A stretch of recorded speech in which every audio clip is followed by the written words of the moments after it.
আসসালামু আলাইকুম।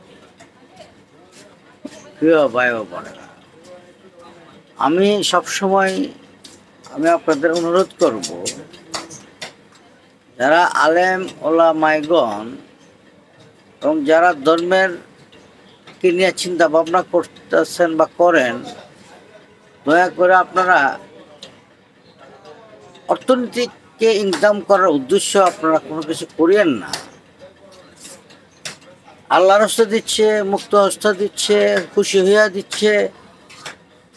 এই জিনিসটি আসলেই আপনারা নিজের বিবেক দিয়ে চিন্তা করলে বুঝবেন, এগুলো অনেকেই বাধ্যগত। কারণ সামাজিকভাবে যখন দেখবেন 10 জনে দিচ্ছে, আপনি দিচ্ছেন না, তুলে লজ্জা, সবার সামনে তো খুঁজে এভাবে টাকার ইনকাম করে নিচ্ছেন। বংশধর অনেক গরিব মানুষ আছে, দেখেন ফেতরা তো টাকা আপনারা এতে কাফে বসছেন, ওইখানেও টাকার জন্য এলান করছেন।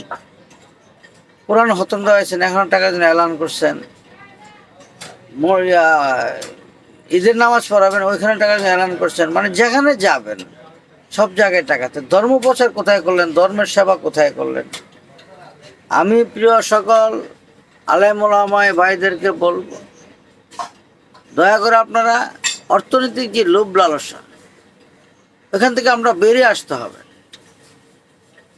নাহলে আপনার দিনের সাধন হবে না, ধর্মটাকে ধ্বংস করা হয়ে যাবে, ধর্মটাকে ব্যবসা পরিণত হয়ে যাচ্ছে। এখনো সময় আছে, আপনার লাগাম টেনে ধরুন, লোভ লালসা ছেড়ে দিন। আর কিছু কিছু মানুষ আলেমরা তো পাগল হয়ে গেছে টাকার জন্য। সামান্য একটু কথা বললো, একটা পলিসি করে কীভাবে টাকা উদ্ধার করা যায়। প্রত্যেকটা কাজে, প্রত্যেকটা ব্যবহারে শুধু টাকা আর টাকা। আমরা কি এতই ধর্মের প্রতি ব্যবসা আরম্ভ হয়েছে, এতই খাচ্চর হয়ে গেছি, এতই টাকার কাঙ্গাল হয়ে গেছি। আরে কাঙ্গাল, টাকার কাঙ্গাল। দুদিনের দুনিয়া।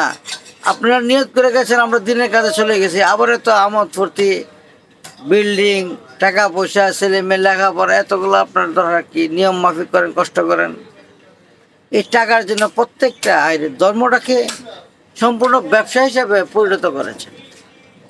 এরপর আসছেন গরিব মিসকিনের রিজিক আপনারা মেরে দিচ্ছেন। সব মাদ্রাসা দিয়ে ফেলা হতো, রাস্তা রাস্তায় গরিব মিসকিন বাড়ি ঘরে আছে, তাদেরকে দেওয়া হচ্ছে না।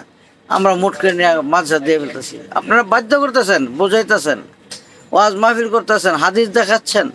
আরে ভাই, আমরা তো ছোটো আটো মানুষ, আমরা তো অত বুঝি না। হাদিসটা আপনারা ঘুরে আগারা বললে, মানে উদ্দেশ্য যদি আপনার তাকে টাকা ইনকাম করা, তা হাদিসটা তো বহুত রঙে ঘোরাঘেরা বলা যায়, যায় না তাই না, সবসময় বলা যায়। বিবেককে সারা দেন। আমার নবী পাক সাল্লাল্লাহু আলাইহি সাল্লাম পেটের মধ্যে ইট বেঁধেও ধর্মের কাজ করেছে, তাকে অনুসরণ করেন। ধর্ম পরকালের জন্য আপনি শান্তি পাবেন, ওইটার জন্য আপনার অত অস্থির হয়ে যাওয়ার কি আছে? প্রিয় ভাইয়েরা, ধর্মটাকে ব্যবসা পরিণত করিয়েন না। ব্যবসা মানুষটাকে ধ্বংস ছাড়াও লাভ করতে পারবে না। ধর্ম নিরপেক্ষ রাখেন। যারা ধর্মের বান নিয়েছেন তারা আল্লাহ পাক রাব্বুল আলামিন থেকে রহমত নাজিল হবে, রহমত পাবে। আশা করি দয়া করে আমার অনুরোধটি রাখবেন। আসসালামু আলাইকুম। সবাই ভালো থাকবেন, আমার জন্য দোয়া করবেন, আমি আপনার দোয়া করি। আসসালামু আলাইকুম।